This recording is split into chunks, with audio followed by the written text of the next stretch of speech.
Seja bem-vindo ao Coubecast, o podcast católico que tem como objetivo levar a você uma experiência nova com Deus. E no nosso segundo episódio, nós temos aqui como entrevistado o Padre Estevam, fundador do Mosteiro da Divina Misericórdia. Seja bem-vindo, Padre, muito obrigado por aceitar esse convite. Obrigado, eu é que agradeço, a oportunidade de estar aqui, sendo o segundo episódio desse programa, desse projeto, podemos dizer assim. Muito obrigado. Tenho certeza que será um episódio com muitas histórias, cheias da presença de Deus. E antes de nós iniciarmos esse nosso bate-papo, este episódio ele recebeu um patrocínio, um incentivo de uma família que não quis se identificar, mas eu quero desde já agradecer, a colaboração desta família e todos aqueles que nos apoiam de alguma forma com incentivos, com palavras, com orações.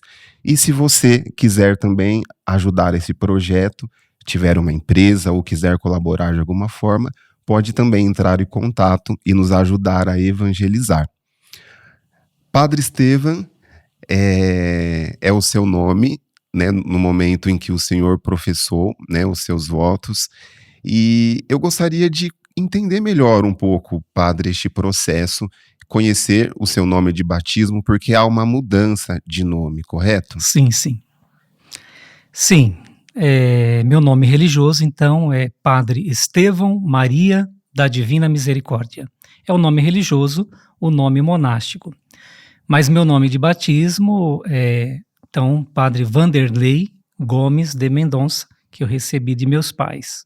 Sim. Para entender melhor o que significa a mudança de nome para a vida religiosa, sempre está relacionado biblicamente, No Antigo Testamento era comum Deus, quando enviava alguém em missão, mudava o nome, Uhum. Temos aí a primeira experiência, de Abraão para Abraão, então, e outros profetas, e depois o próprio Jesus, vai dar nome aos seus discípulos e, sobretudo, a Pedro, quando vai colocar aí a sua missão sendo essa pedra, da igreja, a pedra principal da igreja. E a vida monástica, ela adota também, esse costume de aquele que saía, deixava o mundo, para ir para o deserto, para se configurar em busca de Deus, então mudava o nome para dizer, agora tem uma outra missão, deixar aquela vida, o homem velho, para ser restaurado um homem novo.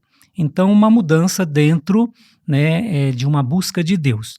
Porém, com o caminhar, a tradição monástica vai assimilando também a entrada de um jovem para a comunidade religiosa. Essa mudança se dá sempre em vista, de um santo, para pedir a proteção, daquele santo, e como aquele jovem também vai se configurando as virtudes de um santo, aí o abade, o superior de uma comunidade, vai, prestando atenção um pouco, como que aquele jovem busca viver e dar um nome novo para uma nova experiência em Deus. Para os irmãos, da Divina Misericórdia, é o Senhor quem faz esse discernimento. Sim, na nossa comunidade monástica se dá desta forma, Então, durante o período de postulantado de cada jovem, em oração vamos observando, rezando e observando, a inclinação da espiritualidade daquele jovem, as virtudes que vai se identificando, algum santo, algum apóstolo. Então aí a gente depois dá o nome, e na nossa comunidade o nome religioso, depois todos acrescentamos em honra a Nossa Senhora Maria, e depois o jovem, o vocacionado, ele mesmo se encontra como se diz, um sobrenome, aí cada um acrescenta a sua espiritualidade, como o meu, é da Divina Misericórdia. Sim. E o seu nome é Estevam, qual o sentido? Estevão, Estevão, bom, aqui entro, numa particularidade. É natural o abade de um mosteiro, o superior, dar o nome, para seus filhos, podemos dizer, filhos espiritual. Como eu, né, não ingressei num mosteiro, e eu então foi a fundação, e alguém teria que dar nome, né? Uhum. Na prática, poderia pedir para o bispo, né, que seria o meu responsável naquele momento, que acolheu a essa experiência, né, inicial, poderia dar um nome religioso, porém foi uma experiência particular, né, na paróquia onde eu estava, que era a Paróquia Sagrada Família, da cidade de Lucélia. Ali já rezando, eu era pároco, ainda como padre diocesano, ali em oração, pedindo a Deus, né, como seria essa mudança, né, na minha vida. Após a missa das 3 horas da tarde, numa quarta-feira, um senhor, né, muito piedoso, me procurou e disse que meu nome religioso seria Estevão. Uhum. Né? E no primeiro momento não gostei, porque eu pensava sempre meu nome religioso no mosteiro, eu pensava se pudesse pedir para o abade, que seria Rafael, pela devoção ao anjo São Rafael, né? Aquela mística toda, o anjo que leva a cura, né? Sim. Era um desejo do meu coração, mas aquele senhor me disse que meu nome religioso seria Estevão. Na próxima quarta-feira, também rezando, né, lá no Santíssimo, logo as primeiras orações da manhã, eu dizia: Jesus, mas o senhor sabe que eu gostaria de ter o nome de Estevão, né? De Rafael. De Rafael. E o Senhor me disse, e nem conhecia porque eu estava chegando na paróquia. Terminou a missa, segunda quarta-feira, também ele me disse: olha, o seu nome religioso vai ser Estevão. Eu falei: mas esse homem nem sabe da minha vida, meus projetos, sonhos, né? Aí tá, veio o sábado seguinte, à noite, não tinha missa à tarde, que era dos idosos, à noite. Então, novamente rezei: mas Jesus, olha, né, Estevão, né, não está muito combinando. E aí, então, acabou a missa da noite no sábado, e é curioso que o evangelho, por 3 vezes, né, Jesus perguntava a Pedro: tu me amas? Né, aquele evangelho, da pergunta de Jesus a Pedro. Chega novamente no final da missa, à noite, que não era tarde, esse senhor, olha... Ousado ele. Ousado. Na secretaria, ele me disse: olha, eu vim dizer que o seu nome religioso será Estevão, porque foi o Espírito Santo quem me revelou. Fiquei pálido. Aí um ministro da Eucaristia me procurou: padre, o senhor, né? Aí ele disse: olha, o senhor, o Lelé, que era um apelido dele, falou com o senhor e o senhor ficou pálido, aconteceu uma coisa, ele te ofendeu? Falei: não, tá tudo certo, né? E fui para casa, e na capela da casa paroquial, então eu fui para a capelinha, no sacrário, eu falei: Jesus, o que significa isso, né? Ele só falou, né? Obedeça, né? Foi a voz do meu coração. E aguardei no meu coração, porque ainda não tinha um mosteiro, era um sonho, era um projeto, né? E guardei isso no meu coração. E depois, então, quando houve a fundação do mosteiro, né, como não tinha o abade, falei com o Dom Osvaldo, contei a história para Dom Osvaldo, né, que seria ele que daria um nome para mim. Dom Osvaldo era o bispo da época. Era o bispo época. da época, que hoje é Emérito. emérito, né, bispo de Marília. Então, ele me disse não, ele falou: se o Espírito Santo falou, eu não vou tomar o lugar dele, né, e assim ficou. Depois, né, o significado, Estevão, o primeiro mártir, né, primeiro mártir. E como Estevão morreu, né, apedrejado, né?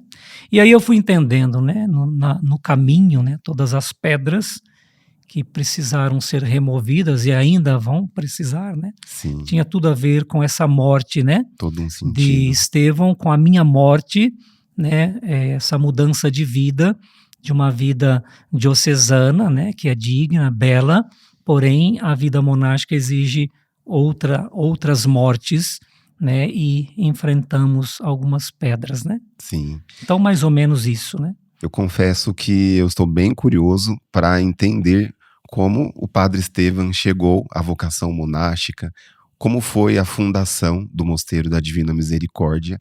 Mas antes disso, eu acho muito prudente, Padre, perguntar algo que eu percebo que as pessoas têm dificuldade de compreender, que é um pouquinho sobre as particularidades da vida monástica, o que caracteriza essa vida.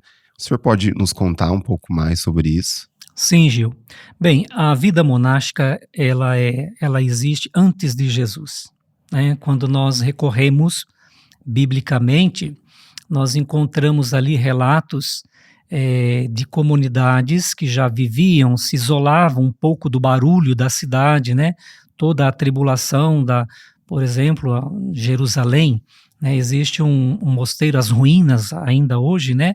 De um famoso mosteiro chamado Qumran, a comunidade de Qumran, onde provavelmente São João Batista viveu, né? Onde ele viveu por um bom tempo, até sair em missão para anunciar e oferecer uma conversão para os pecadores em vista de preparar um povo para acolher Jesus, né? Então, São João Batista é um protótipo, nós dizemos, né, na linha, na espiritualidade monacal. Já antes de Jesus vivia ali em comunidade de homens celibatários, né, que Jesus se agradava muito desse grupo, né, que se recolhia para viver intensamente os mandamentos de Deus, sem contaminações de outros partidários, enfim. E São João Batista, então, para nós, né? Então começa ali. Depois da morte de Cristo, então houve no primeiro momento, né, da evangelização, as conversões, nós chamamos o momento do martírio, né, onde muitos davam a vida por Jesus Cristo.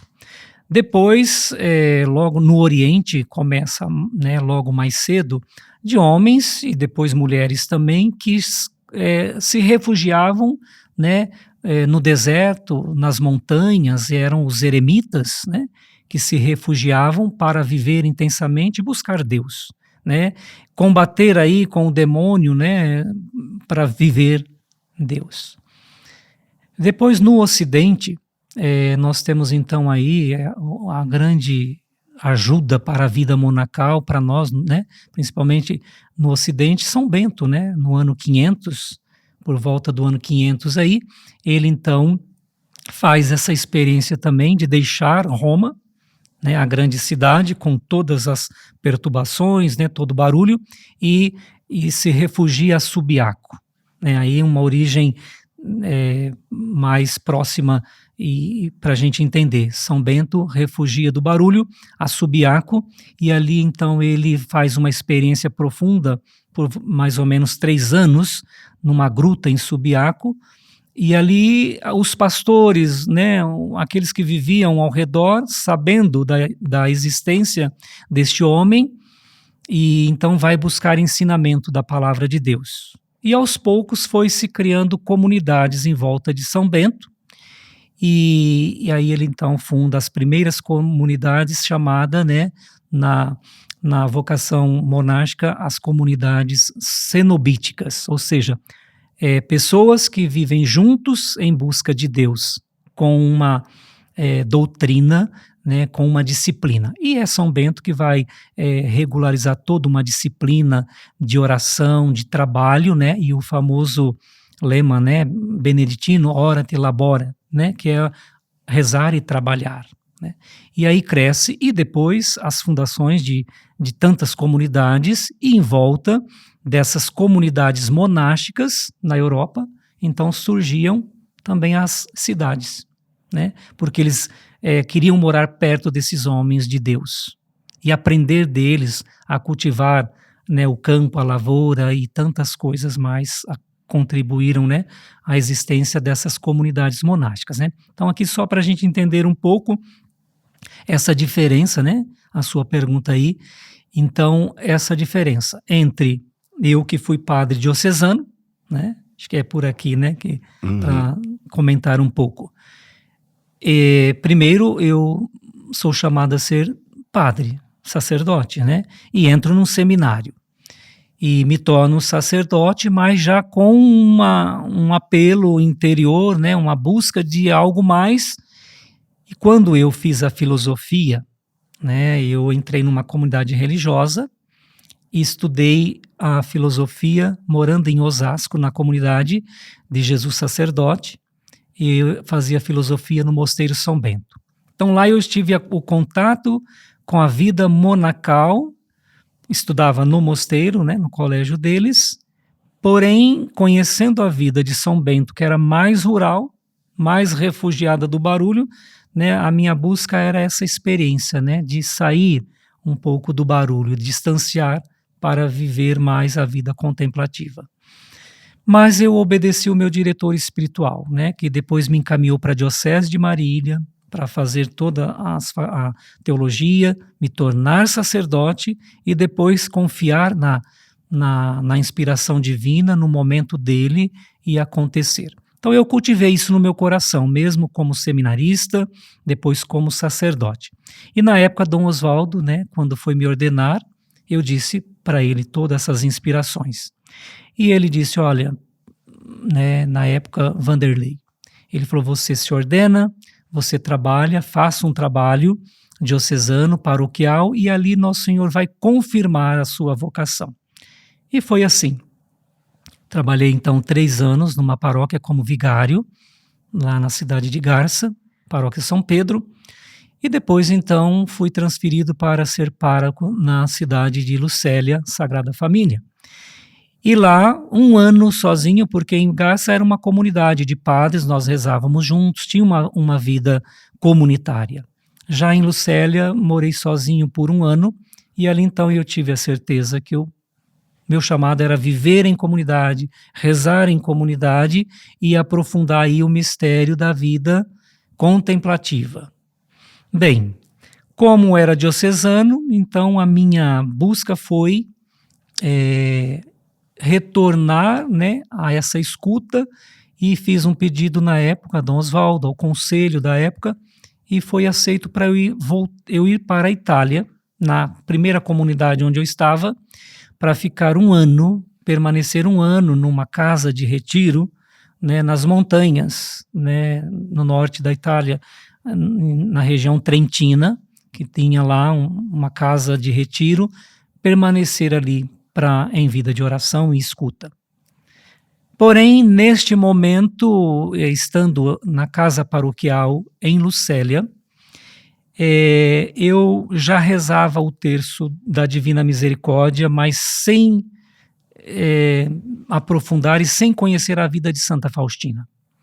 E num determinado momento, um amigo meu, já de caminho vocacional de São Paulo, que tinha alguns sonhos também, parecido com o meu, me visitou, depois de muito tempo que eu não encontrava com ele, e ele, né, nós novamente revivendo as buscas, né, os sonhos, e ele dizia, né, mas qual mosteiro, qual convento, enfim. Eu dizia, não existe, né, ainda é preciso acontecer. Aí ele falou, mas você tem aí na sua biblioteca um tesouro que eu penso que está ali, o seu sonho. Eu falei, mas como assim? E aí ele me disse do Diário de Santa Faustina, que eu até então não tinha contato com o diário, que foi um padre que deixou lá na casa paroquial. E ele falou, no final você vai encontrar. Então foi quando ele me apresentou o Diário de Santa Faustina, né? E eu fui ver, de fato, né? Quando Jesus pede a Santa Faustina que existisse comunidades contemplativas para implorar a misericórdia. Então ali, né, lendo, é como se a minha alma recebesse de fato, né, dos raios da misericórdia dele, essa flechada, onde eu não tive dúvida. É a minha vida, né? É o que eu buscava. E aí então começa todo um processo, não sei como você vai ter tempo de dizer ou não, né? Queremos saber de todo esse processo. Sim. E então o senhor foi obediente, né, no tempo de formação, seguiu as direções do seu diretor espiritual, sentia esse chamado, essa atração para a vida monástica, e de repente o senhor se depara ao ler o Diário de Santa Faustina com este chamado e essa confirmação. Já para você era claro que o senhor seria fundador de um mosteiro Não. quando leu esses parágrafos? Sim, não. Era claro para mim a busca da vida contemplativa. Tanto é que, né, por mais que admirava São Bento e outras comunidades contemplativas, eu não me encontrava. Alguma coisa faltava. O senhor chegou a fazer algumas experiências nesses Sim, mosteiros? entre a filosofia e a teologia, fiquei um mês num mosteiro beneditino, né? Não fui com o intuito de entrar nesse mosteiro, mas para rezar. E lá recebi um convite, né, do fundador da época, do prior, mas assim não me sentia livre para dizer sim, embora gostei muito, né? Sim. Porém, quando eu li o Diário de Santa Faustina, eu disse, é essa vida que eu quero viver, implorar a misericórdia de Deus. Aí então nisso eu fui até a Polônia, né? Porque de onde é Santa Faustina, fui a Cracóvia para ver de fato onde está o corpo de Santa Faustina, se existia comunidade que Jesus pediu a ela, e aí eu disse, pronto, encontrei meu lugar. Uhum. Mas não encontrei, não encontrei, pesquisei internet, nada. Tinha uma comunidade em Vilnius, que é já Lituânia, à frente, né, de Cracóvia, onde está o quadro original da pintura, a primeira pintura, né, que Jesus pediu a Santa Faustina, que ela pediu então, depois de conseguir a licença da superiora, do bispo, pintaram a imagem, né, que é o que Jesus pediu. Uhum. Ali onde era a casa paroquial do diretor espiritual dela, existe então, né, nessa cidade lituana, tem o quadro, primeira pintura, né, imagem. E eu fui lá também para ver. E tem as Irmãs de Jesus Misericordioso, que foi fundada pelo diretor espiritual de Santa Faustina, o Beato Miguel Sopótico.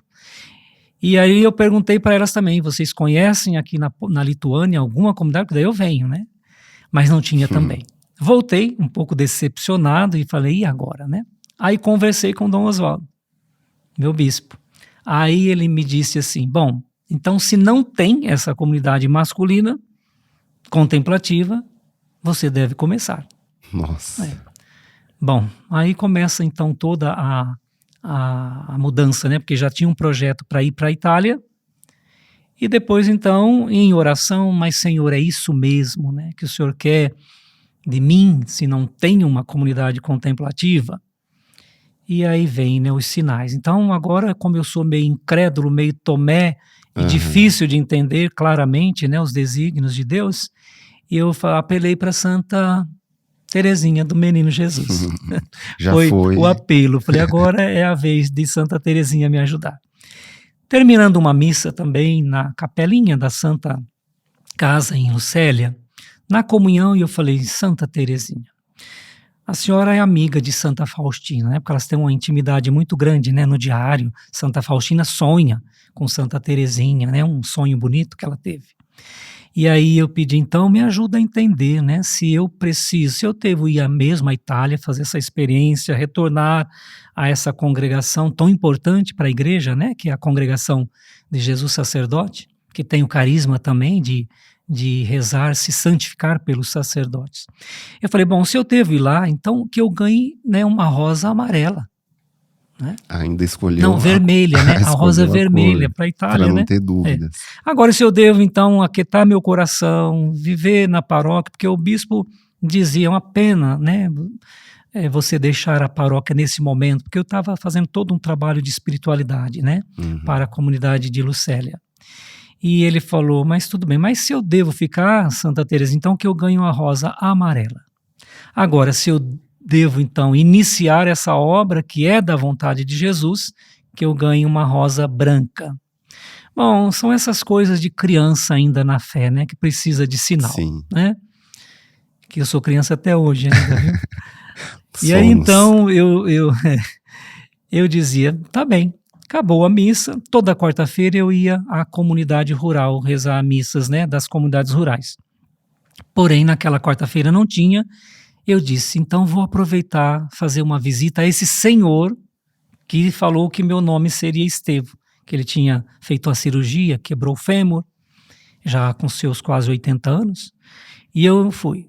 Fui lá, bati a campainha, nada, ninguém me atendeu. Falei, bom, então eu vou visitar um casal de ministros, né, da Eucaristia, eu vou passar na casa deles. E alguns domingos eu jantava com eles, né?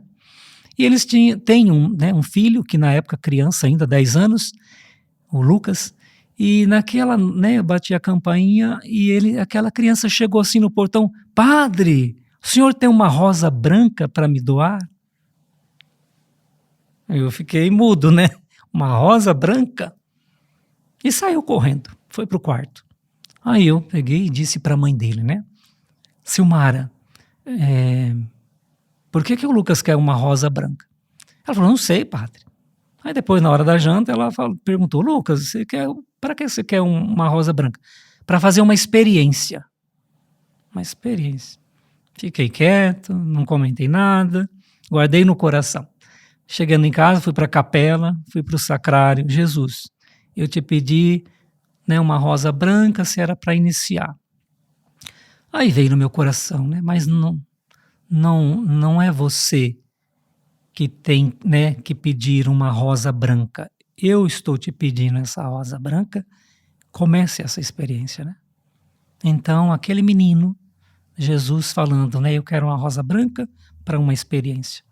Então, eu não tive dúvida. Novamente, falei com Dom Oswaldo.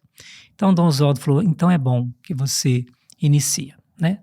Mas nesse momento, com tudo isso, esses sinais, né, então entra aqui outro milagre, uma providência divina, né?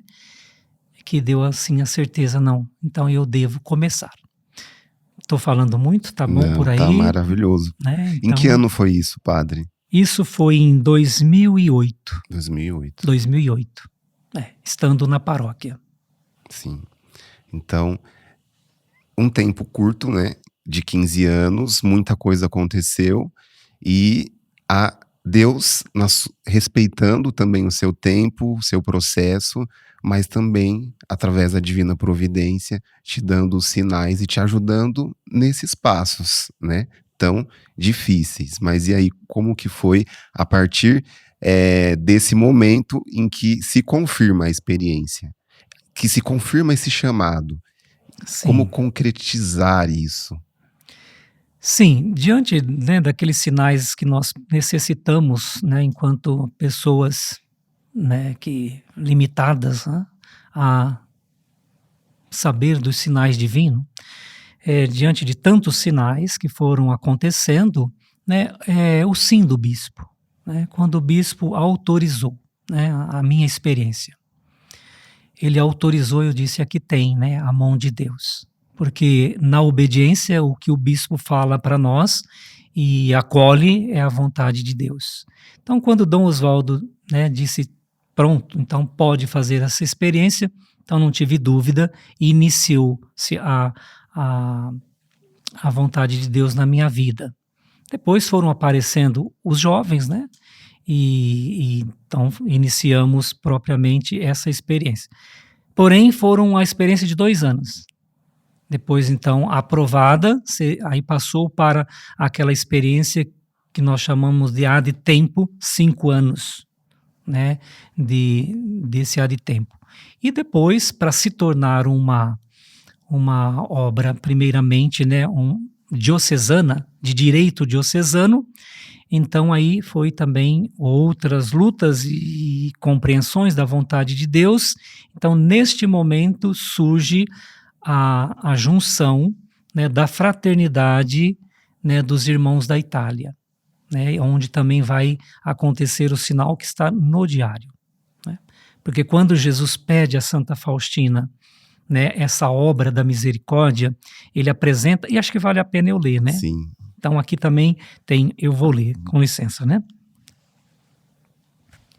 Aqui no diário diz assim: quando Jesus pede a Santa Faustina que era necessário uma comunidade que implorasse a misericórdia, mais à frente ela vai dizer de 3 vertentes, né? Ele vai dizer para Santa Faustina, é interessante aqui.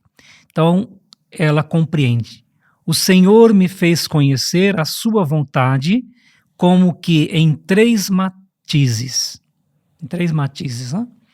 Mas é uma só coisa, de implorar a misericórdia, né?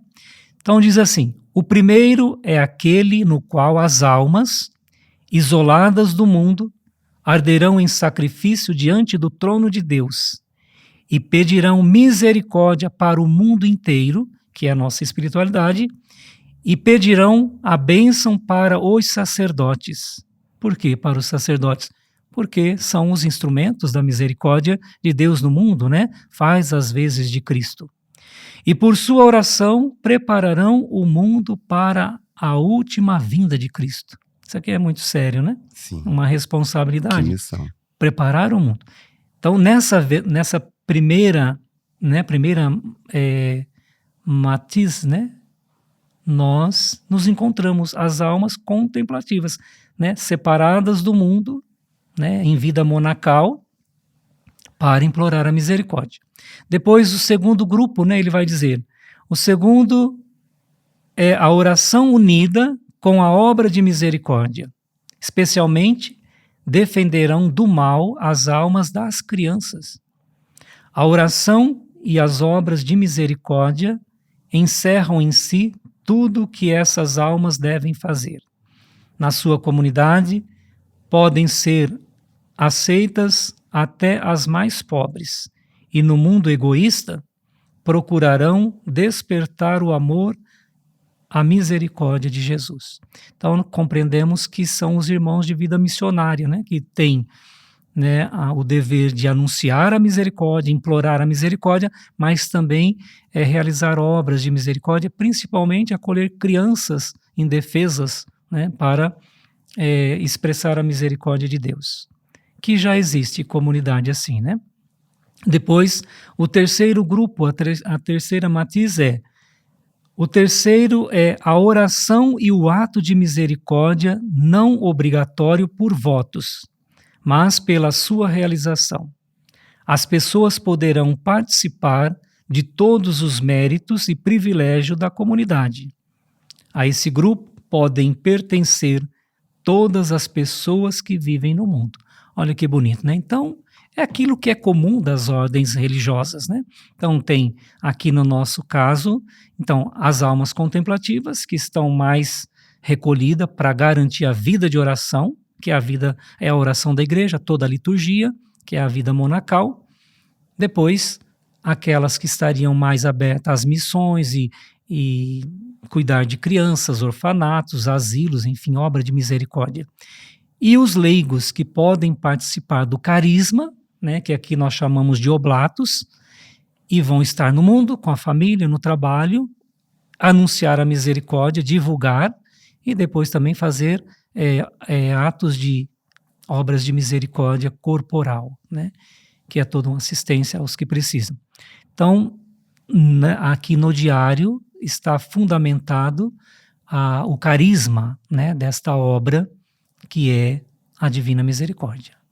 E dentro, né, da vida religiosa no mosteiro, nós temos os sacerdotes e os irmãos, né? O senhor poderia explicar melhor para a gente essas vocações dentro da vida religiosa? Ah, sim. Bom, é comum as vocações, né, dentro da igreja, a serviço da igreja.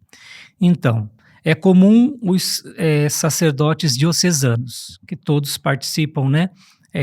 Os diocesanos estão inseridos numa diocese, onde tem um bispo que ordena e que envia para as paróquias, que contribui, né? Faz as vezes do bispo, né? Que não pode estar em todas as paróquias. Os sacerdotes diocesanos têm a missão de cuidar das paróquias, né? E hoje é comum toda a igreja trabalhar nessa dinâmica. A cada 6 anos, pelo menos, o bispo remove, né? Muda de paróquia os seus párocos. E na vida religiosa, né, com a diversidade de ordens, de institutos, né, que antigamente surgiam as ordens e tantas ordens conhecidas, hoje já não se fala mais de ordens, né, nem de congregação, mas de institutos, né, religiosos. Então a diferença é isso. O padre que participa de uma vida, de uma ordem religiosa, de um instituto, de uma congregação, ele é ordenado naquela congregação, naquela ordem, naquele instituto. Primeiro ele faz os votos religiosos, os conselhos evangélicos, né? Castidade, pobreza, obediência. E daí, então, nesses votos, né, como uma vida comunitária comum a todos os irmãos, então ele pode ser, primeiramente, é formado a ser um irmão religioso, né? Numa ordem, numa congregação, né, apostólica, é tido o título como irmão religioso, né? Mas na ordem franciscana, por exemplo, né, no Brasil fala frei, os freis franciscanos, que na Itália, na Europa, é frade, né, que é um diminutivo aí de fratello, é o frade franciscano. No Brasil, frei. E então faz os votos, se consagram como religioso. Depois, na necessidade da congregação, de uma vida, de uma comunidade monástica, alguns são ordenados sacerdotes, né? Para os missionários, praticamente quase todos se tornam sacerdotes dentro da necessidade. Mas para a vida contemplativa monástica, né, primeiramente o jovem vem para ser monge. Se consagra à vida religiosa monacal, contemplativa, para ser um monge. Na necessidade, então, vai ser irmão, né? Então, irmão, por exemplo, no nosso mosteiro, né, irmão José, irmão Faustino, irmão Miguel, Pedro, Bernardo, né, todos. Todos são irmãos. Irmãos.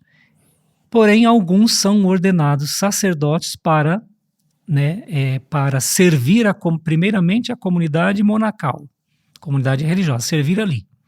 No nosso caso, como somos vida contemplativa com o carisma da Divina Misericórdia, que nós também queremos oferecer para os devotos da Divina Misericórdia esse espaço de oração, né, esse lugar de contemplação a Jesus misericordioso, e rezar conosco, com a nosso dever, às 3 horas da tarde, implorar a misericórdia de Deus nessa forma simples, nessa oração acolhida, né, pela igreja, que a igreja autorizou os fiéis rezar, que é o terço da Divina Misericórdia, como Jesus pede a Santa Faustina às 3 horas da tarde. Então, nós acolhemos os fiéis para rezar conosco, então precisa, então, nesta missão, ter padres, para também oferecer a misericórdia de Deus, que é o sacramento da reconciliação, né? Então, nós também precisamos de não só um padre, 2 na comunidade, mas mais sacerdotes para oferecer também essa misericórdia.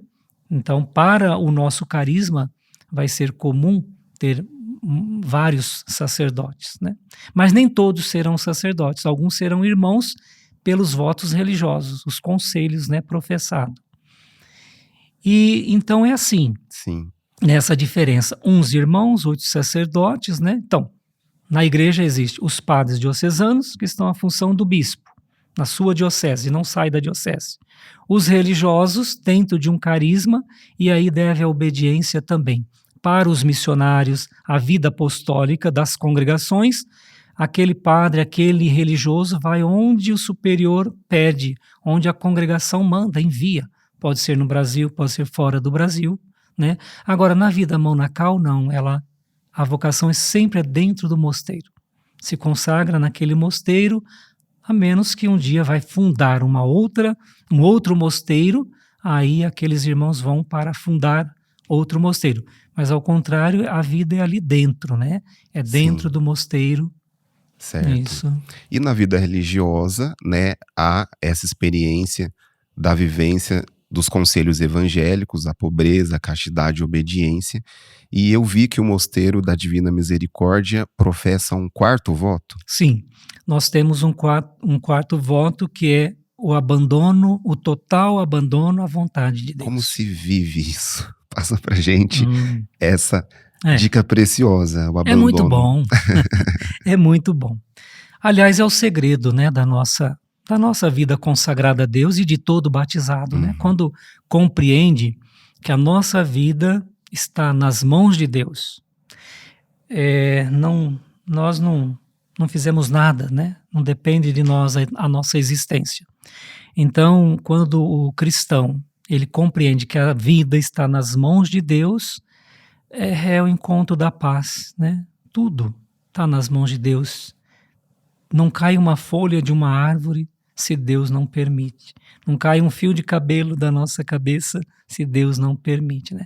Então, esse abandono é dizer, seja feita a sua vontade em tudo, né? E aí essa mística, né? Entrar numa mística da grande confiança na bondade e na misericórdia de Deus. Confiar, né? É o que Jesus pediu a Santa Faustina e a nossa missão divulgar sempre essa grande confiança na vontade de Deus. Tanto é que quando ele manda pintar a imagem, né, o ícone da Divina Misericórdia, ele diz, coloca lá aos pés, escreve essa inscrição, Jesus, eu confio em vós. Então, é crescer na confiança para ver. Então, nós fazemos esse quarto voto por isso, para crescer na confiança em Deus, se abandonar. Então, se é isso que ele quer de mim, e para nós na vida monástica é na simplicidade do dia a dia.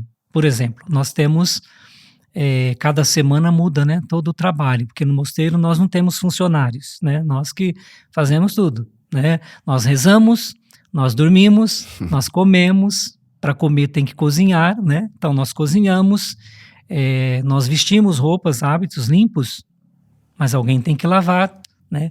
O mosteiro, a igreja tem que estar limpa para os fiéis virem, mas então cada semana nós mudamos o rodízio de trabalho, né?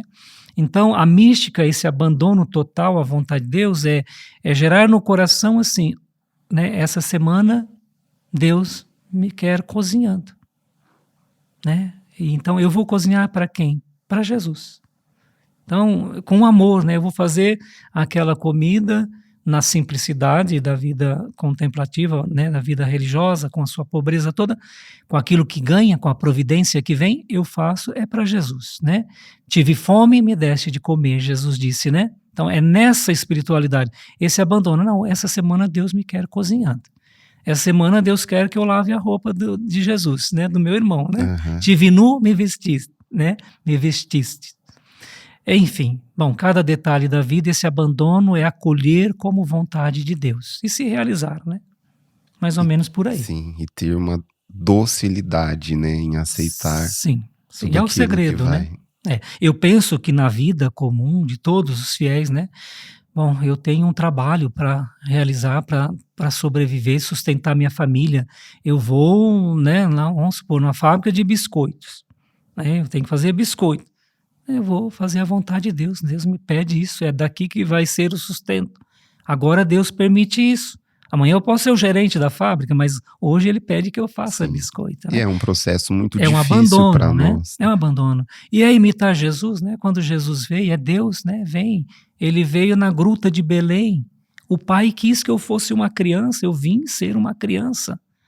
Eu sou Deus que criou tudo o que existe, todo o alimento, mas eu preciso que alguém me dê alimento, né, para sobreviver.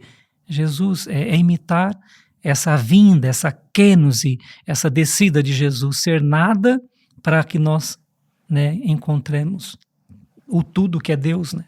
Nós que estamos ouvindo, né, as suas palavras, temos a oportunidade de trazer, né, esse sentido para a nossa vida, ressignificar as coisas, os acontecimentos, porque muitas vezes nós queremos convencer a Deus sobre a nossa vontade, muito mais do que aceitar a vontade dele. Sim. Né? Gil, esse é o sofrimento da humanidade. Querer que as coisas aconteçam e sejam do jeito que nós queremos, a nossa vontade. Né?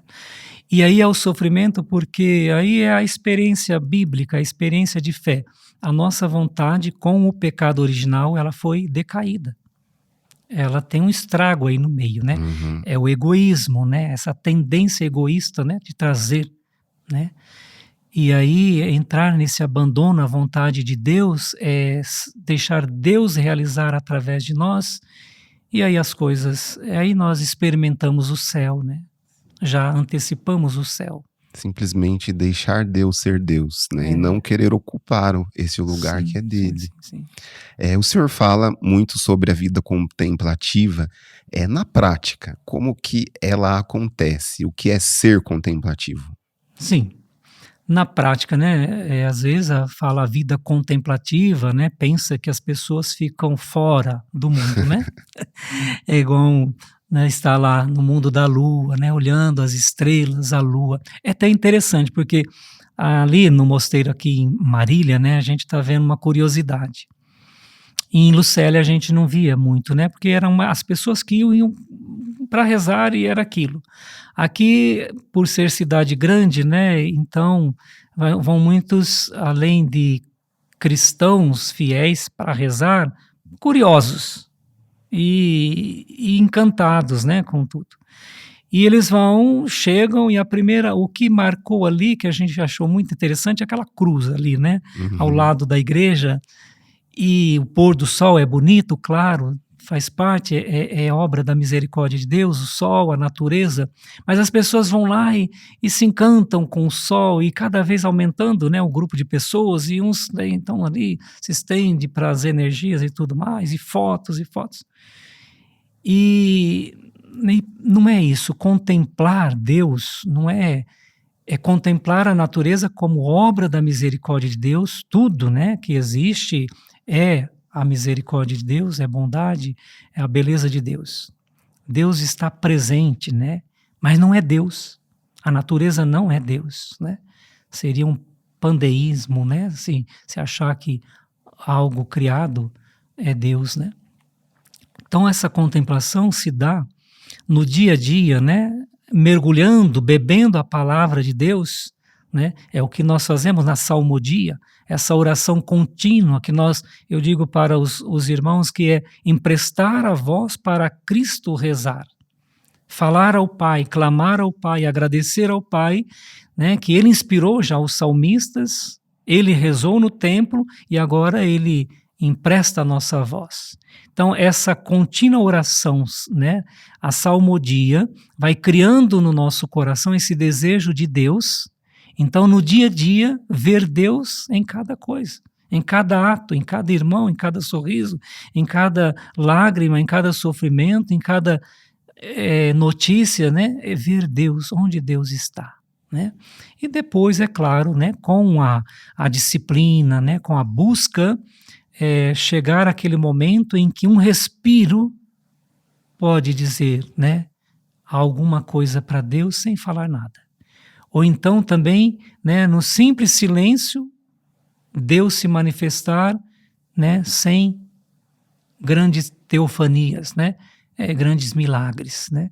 Então essa sensibilidade de sentir Deus a todo momento. Sim. Deus está comigo. Né? E ouvir o senhor falar isso me leva a concluir que todos nós somos chamados a ser contemplativos. Todo batizado, né? Basta acolher Cristo no coração, né? É chamado a contemplar Deus que está lá dentro de nós, né? Está no íntimo de cada um de nós. E daí nós compreendemos a importância, né, dos mosteiros que estão refugiados um pouco dos barulhos deste mundo, né, e que nós, na nossa vida, no nosso cotidiano, nós muitas vezes precisamos nos deparar, né, com as realidades, com o celular, com rede social, enfim, com tudo aquilo que nos cerca, mas mesmo assim buscar a contemplação, tendo isso como um desafio também da nossa vida. Sim, sem dúvida. Nosso saudoso Papa Bento XVI, né, ele dizia que cada mosteiro no mundo são pequenos oásis que buscam Deus, mas que têm a finalidade de indicar para a humanidade como todos seremos na eternidade. Uhum. Né? Quer dizer, os mosteiros também têm essa missão de mostrar para o mundo que na eternidade não vamos ter nada a não ser Deus. Né? Então, o monge, a monja, buscando Deus, está indicando para aqueles que vivem, né, assim, mergulhado nos afazeres, na busca do ter, construir, mas olha, quando passar deste mundo, né, todos estaremos só diante de Deus, sem ninguém, sem nada, sem pai, sem mãe, sem filhos, sem empresas, né, sem ideologias, sem nada. Nós e Deus, né? Eu tenho vivido essa experiência de visitar quase que diariamente o mosteiro, me permitido viver isso. Sempre bem-vindo. Muito bem acolhido pelos irmãos. E eu aprendo muito, né, com os senhores. E desde o primeiro dia que eu entrei lá, eu tenho olhado, né, a vida de vocês com um olhar de admiração, de aprendizado, mas também compreendendo a importância daquilo que o senhor disse, né? Nós precisamos nos refugiar, precisamos ter um tempo. Talvez nem todos tenham a oportunidade que eu tenho, que é estar num mosteiro, mas todos possuem, de alguma forma, alguma oportunidade de se refugiar num quarto ou em algum local em que se encontre este silêncio, né? Dedicar este tempo ao silêncio, à oração. Então, eu observo muito, né, a postura de vocês, a devoção, a forma que os senhores rezam, este ambiente de silêncio, e também fica, né, para aqueles que estão acompanhando essa nossa conversa, também este convite a se permitir estar no mosteiro, visitar e viver o sentido pleno de estar no mosteiro, que é o silêncio, Sim, sim. né? E a oportunidade de rezar. É claro que a beleza também é encantadora. Sim, sem dúvida, a beleza é encantadora, o mosteiro é necessário, mas graças a Deus nem todos são chamados, porque senão quem ia fazer, né, Sim, um tecido para a gente ter uma roupa, sim, quem ia produzir, né, um bom vinho, é, quem ia, bem, enfim, né, são os chamados. Penso que a minoria, né, uma parcela minúscula da humanidade é chamado a essa vida, como Bento XVI disse, né, para indicar a humanidade, para não se apegar tanto naquilo que é criado, na matéria, porque todos um dia viverão só em Deus. É uma indicação. Agora o mosteiro, né, como oásis, né, para buscar esse lugar de silêncio, é justamente isso, para que as pessoas, depois de um dia, uma semana de trabalho, né, se refugiem um pouco num lugar, né, de ouvir um canto, uma oração, né, falar de Deus. Pena que algumas pessoas, né, que não entendem, vão e ao invés de aproveitar um pouco o silêncio, né, ficam tão distraídos, né. uhum, Porém, né, a maioria que tem ido lá no mosteiro tem feito essa experiência. A maioria vai dizer: "Padre, que gostoso estar aqui, que paz". Né, e por que essa paz? Porque tem uma vida em oração, uma vida em silêncio, está justamente proporcionando um espaço para ouvir o coração, né, onde sim, Deus vai falar com cada um de nós. É ali, naquele silêncio diante da luz de Deus, que nós vamos receber motivações, né, para quem está no mundo lutando e com família e tantas preocupações, dizer, né, Deus vai dizer força, coragem, eu estou contigo, eu te amo, eu sou Pai de misericórdia, né? Quer dizer, essa voz interior vai falar a cada um de nós, basta silenciar. O problema é que muitos têm medo do silêncio, né? Porque o silêncio também nos coloca diante de Deus como nós somos, e a gente, diante da luz, percebe algumas sujeiras que uhum. precisam ser removidas. Esse é o problema, né? Da fuga do silêncio, né?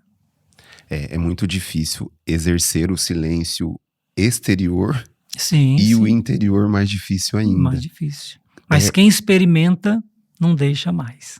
no Ah, mosteiro existem momentos, em que vocês não conversam? Existe alguma regra que sim, o estimula o silêncio. silêncio? Uhum. Bem, a vida contemplativa, ela vive dentro de uma disciplina, né, para poder educar a alma, é estar em Deus. Quem busca o mosteiro, busca Deus, e para ter Deus, o silêncio favorece. Então nós chamamos no mosteiro do grande silêncio. Como que funciona? O grande silêncio começa depois do dia de oração e toda o rito, né? O ritmo monástico, ora te labora, quer dizer, o trabalho e oração.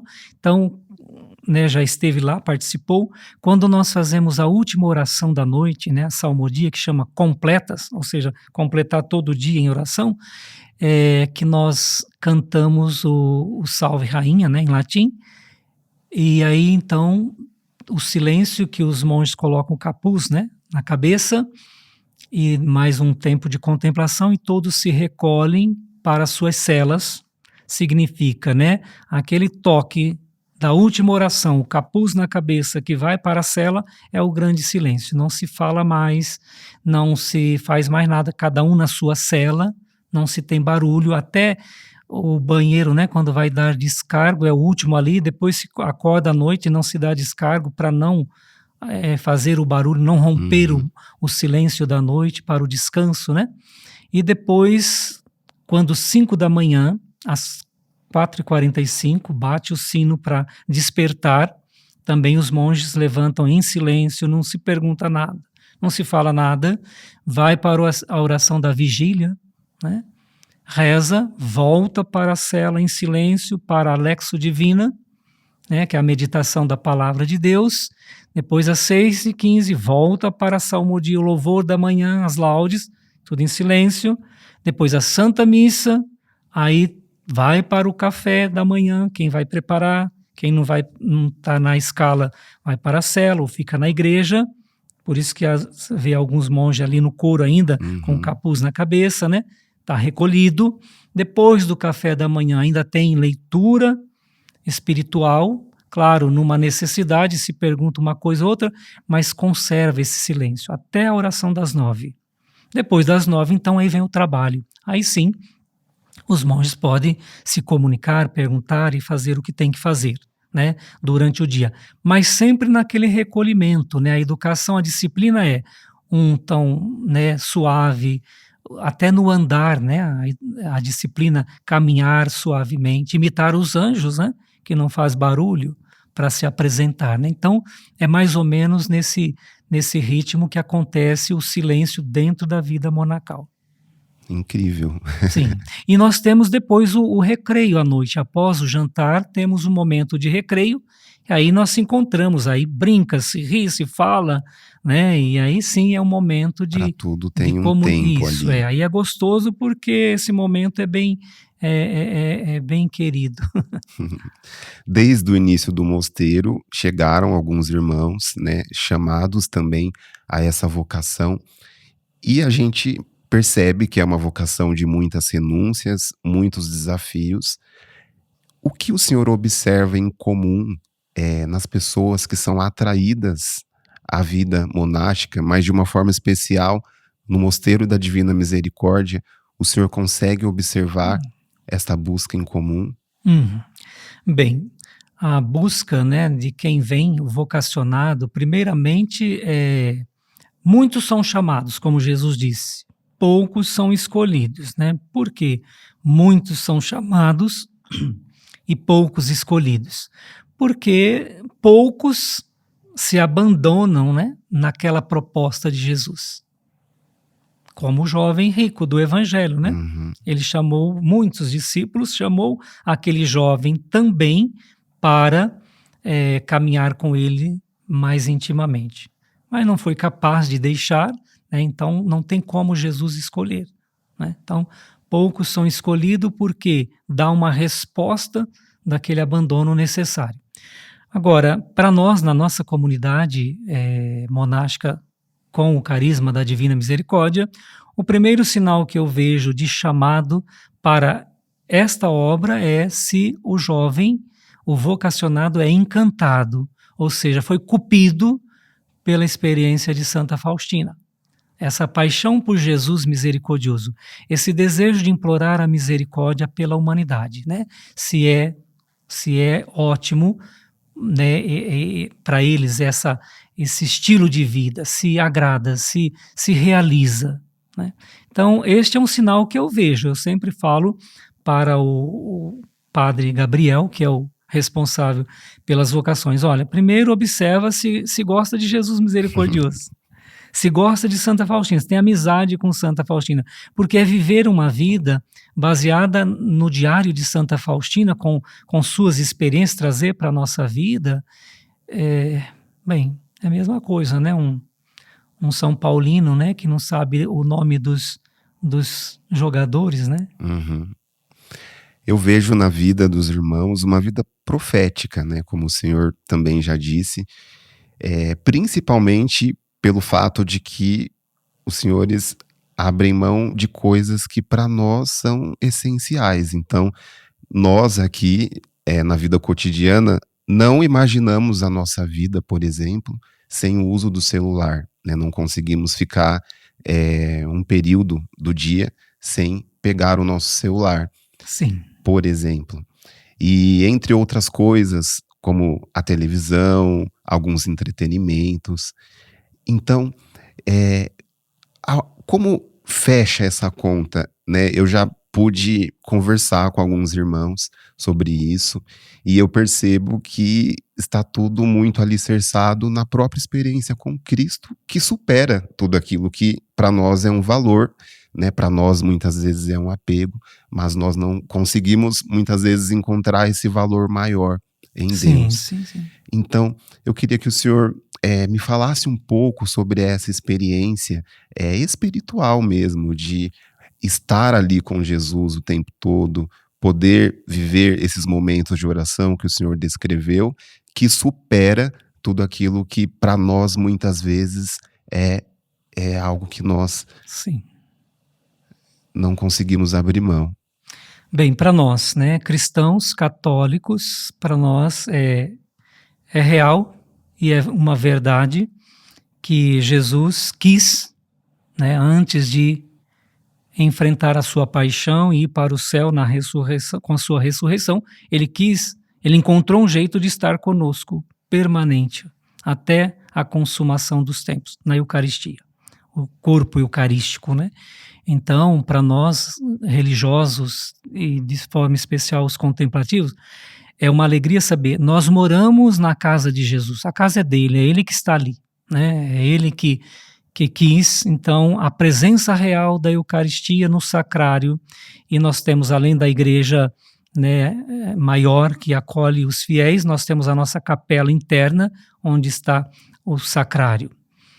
E ali, então, nós sabemos, nós moramos com Jesus, ele está conosco. Então, essa proteção, essa alegria de saber, temos tudo, o tudo está aqui, escondido num pedaço de pão, onde sacia a nossa fome, a nossa sede, as nossas ansiedades, tudo o que precisamos. Então, a exigência para um vocacionado, né, quando chega, já entrega para nós o celular. Não significa que não vão ter, mas entrega, fica conosco. Então, para os primeiros, eles não têm contato, é só no domingo que nós liberamos o celular para falar com a família, né? Com um amigo mais próximo, né?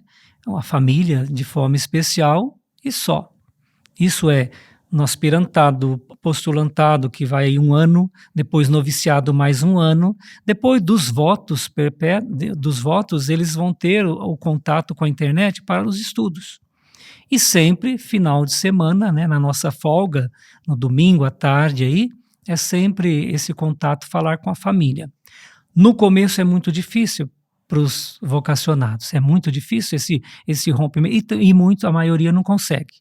1 mês vai bonito, aquela coisa toda, mais 2 meses, chega um momento que não consegue, vão embora, né? Poucos vão permanecer. Dos muitos que vêm fazer experiência, poucos permanecem. Por quê? Porque é renúncia, é deixar, né? Mas aqueles que já sabem o que querem, que têm aquela convicção que Deus chama para uma intimidade maior e sabe que há muitas coisas, né, que vivem com celular, internet, essas coisas todas, né? É ilusão, coisas que não preenchem totalmente a sua busca, né? Podem preencher muitos, mas ele sente que para ele não preenche. Então ele vai se encontrando ali naquele ritmo de silêncio, de oração, de entrega de trabalho, que é uma vida também dinâmica, de realização.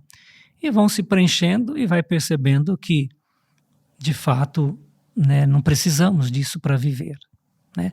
Tem o que é necessário, falar com a família, pesquisar algo sério para aquilo que está, né, mas o tempo todo dependente, escravo de uma situação que vai jogando, né, como está aí né, a situação da humanidade, que nós sabemos que é um grande estrago que está acontecendo, né, com Sim. tudo isso, né? Não que não é necessário, que não tem coisas boas, tem muita coisa boa e que nós usamos Sim. dentro do mosteiro, né? formação, por exemplo, quanta formação através de vídeos, hoje tão necessário, né? E todo o relacionamento externo, né, através do WhatsApp para facilitar a nossa vida, pagamentos, né? Sim. Então, A igreja, na busca por santos, tem um olhar primeiro para a vida religiosa. O senhor considera que a vida religiosa é um espaço privilegiado como uma escola de santidade? olha, toda vocação tem o seu espaço privilegiado. Por exemplo, para quem é chamado a formar família, a família é o lugar privilegiado para ser santo, Uhum, né? Porém, a vida religiosa, podemos dizer que ela tem sim, nós temos um privilégio grande, primeiro, para morar com Deus, né? Na presença eucarística ali, a nossa força. Depois, toda a dinâmica é levada a estar diante de Deus, a realizar uma vontade de Deus, e depois existe toda uma proteção também, principalmente no mosteiro, né, que está uhum, nos privando de tantas motivações externas que o mundo coloca na vida, por exemplo, de um jovem, né, diferente. Um jovem dentro do mosteiro, ele tem uma estrutura que garante ele fazer uma intimidade mais profunda com Deus, né, está privado de tantos ataques, né. Um sim, jovem no mundo que está no trabalho, ele está toda hora, está sendo, né, uhum, tantas sugestões, né, o mundo vai sugerindo, que é mais difícil para um jovem manter uma pureza de coração, por exemplo, né, sim, aquela alma mais voltada a uma pureza, é mais difícil fora, né, com as sim, imagens, com as propostas, com a insinuação e muito mais no mundo que estamos vendo aí uma decadência de valores, né. sim. Nós estamos indo para a parte final, né, do Uhum. nosso episódio e a Falamos muito, gente, né. graças a Deus, o assunto fluiu, mas nós paramos lá em Lucélia. Paramos em Lucélia. Paramos em Lucélia, e eu queria que o senhor pudesse, concluir mesmo dentro desse processo da sua vocação, da inspiração em fundar o mosteiro. Nós paramos lá em Lucélia e estamos, até por providência, nesse mês de agosto, os senhores completam 1 ano aqui em Marília. Então eu queria compreender como foi todo esse processo de fundar o mosteiro em Lucélia e depois essa mudança para Marília.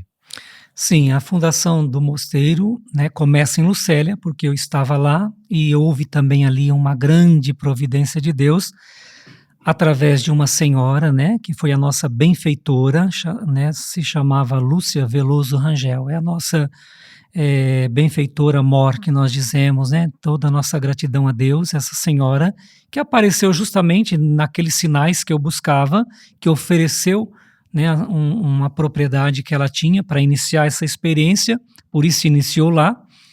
E Dom Oswaldo, na época, disse: então, comece uma experiência pequena, modifica aqui essa casa, né, vai se adaptando como um pequeno mosteiro, porém, se for para frente essa experiência se tornar uma fundação, a construção do mosteiro deve ser em Marília. Então aí também entra a obediência. Sim. Então trabalhamos todo o tempo, e depois nos tornamos responsável dessa senhora, porque ela era viúva, não tinha filhos, né? Já idosa. Então abraçamos também essa missão de cuidar dela. Então enquanto ela viveu, né, nós de 86 anos até 95 anos nós cuidamos dela. Então depois com o falecimento dela, com a morte dela, nós então nos sentimos livres para obedecer a voz, né, de Dom Oswaldo, que pedia. Então foi toda uma luta para vir para Marília. Depois, já com o nosso bispo diocesano Dom Luiz, ele então aprovou a construção desse mosteiro aqui em Marília. Então nós viemos, né, e foram 3 anos e meio para construir. Então vendemos aquela propriedade, aqueles bens que ganhamos para esse projeto e construímos aqui. Foram 3 anos e meio de construção. Em agosto do ano passado nós inauguramos, né, foi a dedicação da igreja. Agora, na próxima segunda-feira, teremos uma missa festiva para comemorar já 1 ano de existência nessa cidade, né? Que ecoa no nosso coração a voz de Dom Oswaldo, né? Então, quando eu também, em alguma dificuldade, algum desencontro, né, que passamos, eu sempre me lembro, Dom Oswaldo dizendo, né, esse mosteiro vai ser muito necessário para a cidade de Marília, mas também para toda a diocese. Vai ser um lugar, uma referência, né, para os fiéis dessa diocese, principalmente para a cidade de Marília. Depois, no Diário de Santa Faustina também diz, né, onde estivesse esse mosteiro, essa comunidade contemplativa, invocando a misericórdia de Deus, um grande raio ao seu redor seria abençoado, né? Então, acreditamos nessas promessas de Deus, né? Que privilégio, né, para nós da Diocese de Marília, da cidade de Marília, graças a esta presença do Mosteiro da Divina Misericórdia, sermos alcançados por esse raio. Desde essa fundação, eu e muitas pessoas temos a oportunidade de enxergar como uma grande graça de Deus, uma grande riqueza espiritual. E fica esse convite para você que está acompanhando esse episódio, de ir ao mosteiro.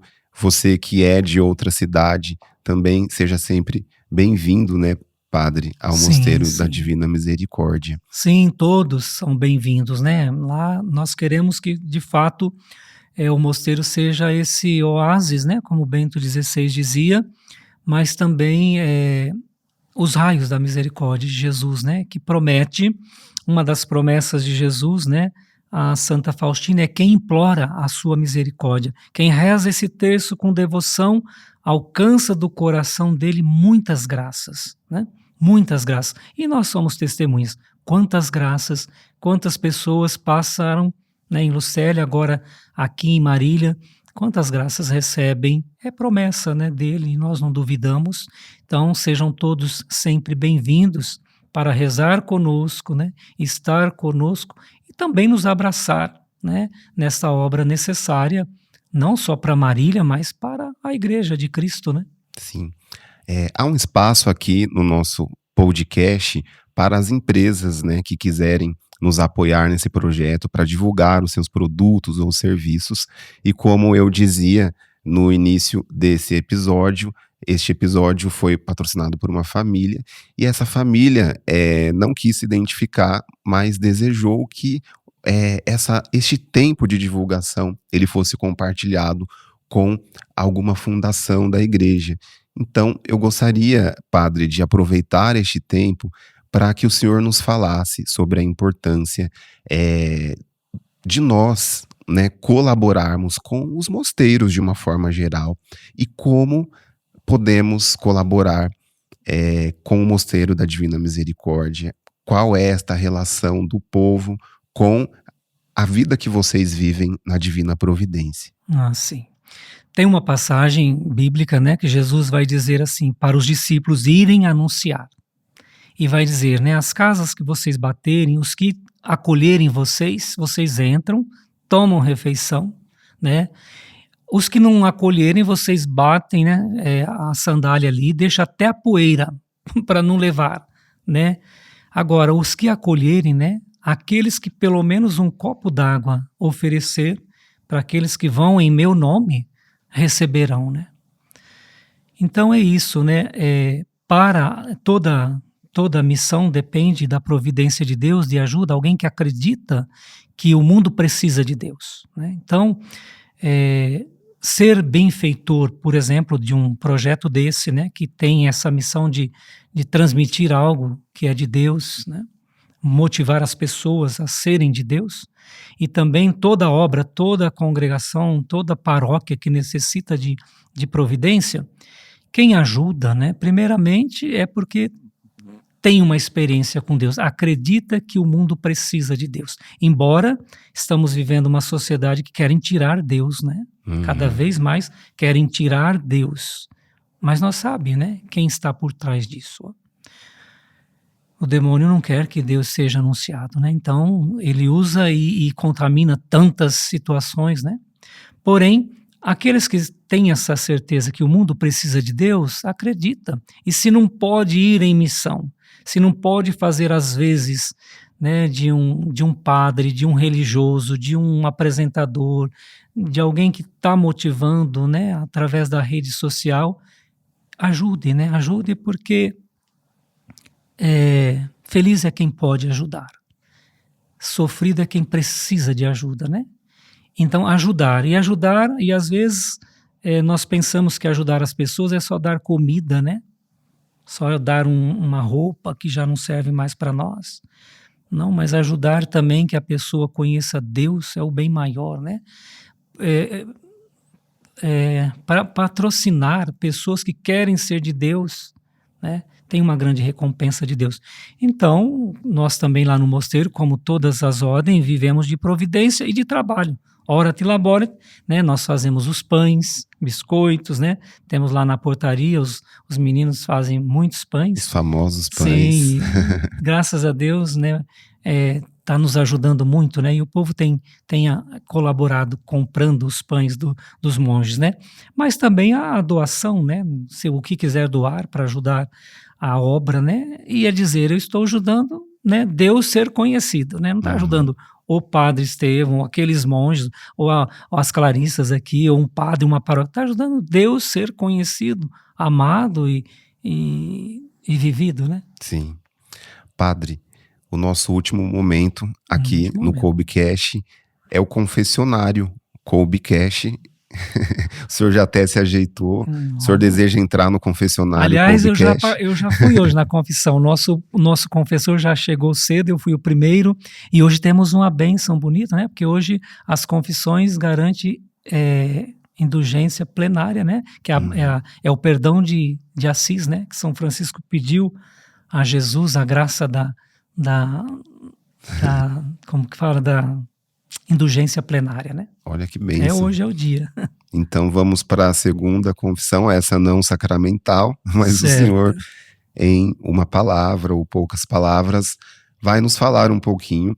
E o senhor pode ficar à vontade em dar respostas profundas ou brincando, não certo. Se preocupe com isso, tá bom? Então vamos lá. Um sonho realizado foi? Penso que o mosteiro, né? A construção do mosteiro, um dos sonhos realizado, posso dizer, o mosteiro. Um sonho que o senhor pretende realizar? Que eu pretendo realizar? São vários. São vários. Mas um sonho que eu pretendo realizar é poder ver a comunidade monástica, né? Bem enraizada e depois, quem sabe, né? Aos pés de Nossa Senhora de Fátima, um outro mosteiro. Olha só. Eu gosto muito de? Eu gosto muito de café. Uma curiosidade sobre a vida de um monge. Uma curiosidade? Que as pessoas têm. Ou que nós vamos achar curioso em saber. Acho que muitos são curiosos para saber se o monge usa calça por baixo do hábito ou não. Um mito sobre a vida de um monge. Um mito? As pessoas pensam que um monge não tem um coração que sente, né? Ou que tem suas fraquezas, que peca, né? Acho que... Ou é uma pessoa que não gosta do mundo. O maior milagre que Deus fez em mim? O maior milagre que Deus fez em mim, penso que é a minha existência, né? O maior milagre que Deus fez ou faz através de mim?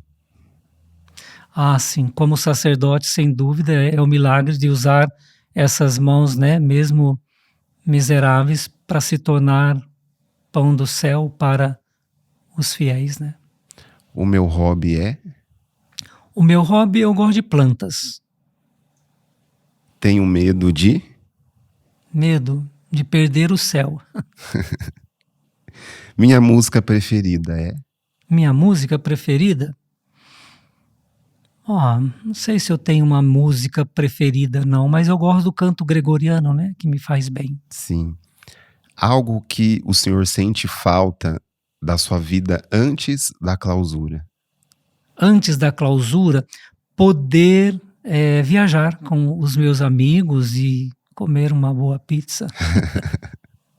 Não vivo sem? Não vi sem Deus. Existe uma passagem bíblica que marca a sua vida? Uma passagem bíblica.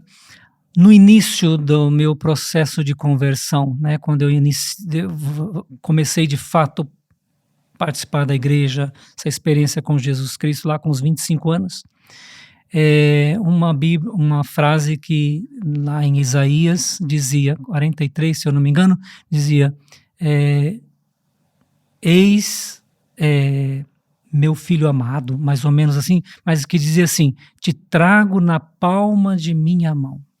Assim, Deus dizendo, né, que ele nos traz na palma das mãos dele, né? Aquilo é encantador para mim, saber que Deus cuida de nós, né? Um defeito que pode ser compartilhado? Um defeito, eu penso que eu sou um pouco indeciso, né? Assim, sofro para decidir as coisas. Então, acho que é um defeito que às vezes tira a paciência, né? Um santo de devoção? Santa Faustina, sem dúvida, mas também São João Paulo II. Invoco a intercessão da Virgem Maria de forma especial quando? Olha, eu invoco todos os dias, né? Mas de forma especial quando eu vejo que alguém está sofrendo muito, que nos pedem oração, fico sabendo notícia de uma criança com câncer, uma mãe, né, no desespero. Então eu peço a Nossa Senhora que cuide. Quem te inspira ou te inspirou? Quem me inspira? Eu penso a busca de Deus, sem dúvida, foi São João Paulo II, né? Vendo a vida deste homem. Mas também, né, são depois tantas pessoas, né? Mas São João Paulo II me inspirou muito essa decisão de vida consagrada. Para mim, o céu é? O céu, eu acho que é cada momento, né, vivido em Deus já é o céu. Deus caprichou quando criou? Quando criou o café.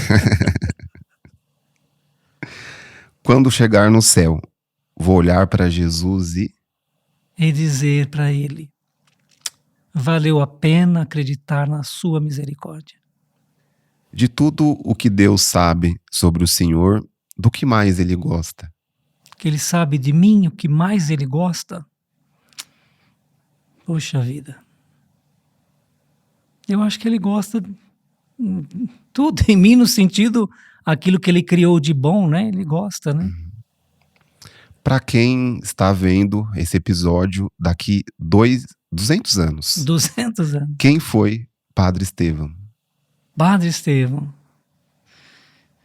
foi aquele menino que nasceu em Santa Esmeralda, distrito de Santa Cruz de Monte Castelo, lá no Paraná, numa família muito simples, humilde, que sofreu bastante na sua juventude de ver um pai longe de Deus, né?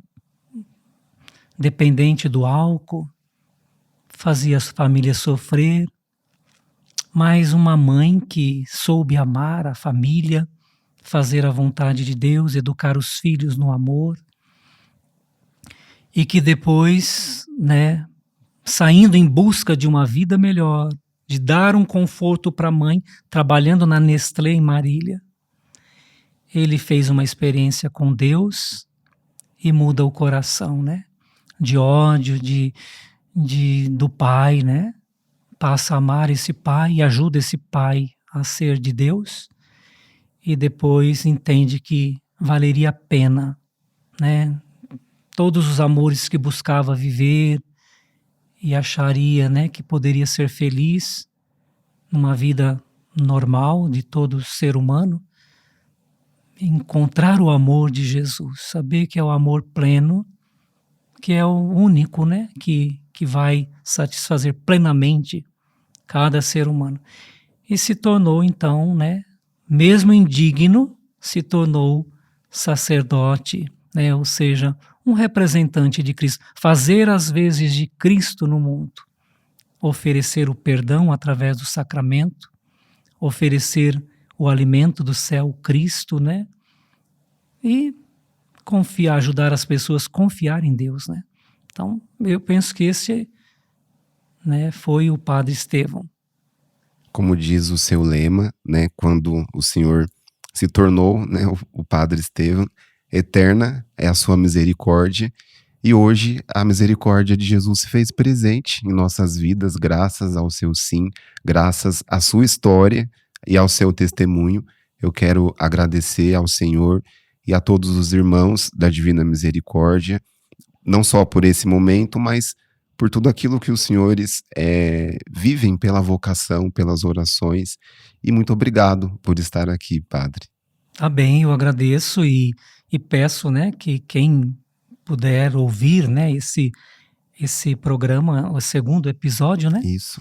reze por mim, né, reze por essa obra, né, que é de Deus, é da igreja, por esses jovens que vêm, que possam perseverar naquilo que Deus quer, né, que sejam, então, homens de Deus, que sejam santos, né, para ajudar outros, para o bem da igreja, né.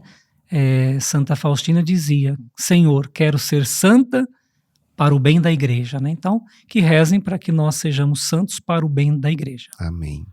Obrigado a você que nos acompanhou até aqui. Compartilhe esse vídeo, se vocês gostaram, compartilhe com seus amigos, nos grupos, nas redes sociais. Vou deixar na descrição desse vídeo também os contatos do mosteiro, as redes sociais, o site, para que você também possa entrar e acompanhá-los também. Que Deus abençoe a cada um de vocês e até o próximo episódio. Vamos encerrar com uma Ave Maria? Sim, vamos sim pedir, né, a Nossa Senhora que interceda por todos que vão assistir, né, esse programa, essa edição, mas também que abençoe aqueles que patrocinam, que acreditam, né, que vale a pena ter no mundo, né, espalhado esses vídeos que falam da misericórdia de Deus. Ave Maria, cheia de graça, o Senhor é convosco. Bendita sois vós entre as mulheres, e bendito é o fruto do vosso ventre, Jesus. Santa Maria, Mãe de Deus, rogai por nós, pecadores, agora e na hora de nossa morte. Amém. A nossa proteção está no nome do Senhor, que fez o céu e a terra. Abençoe-vos o Deus Todo-Poderoso, Pai, Filho e Espírito Santo. Amém. Amém. Muito obrigado. Eu que agradeço.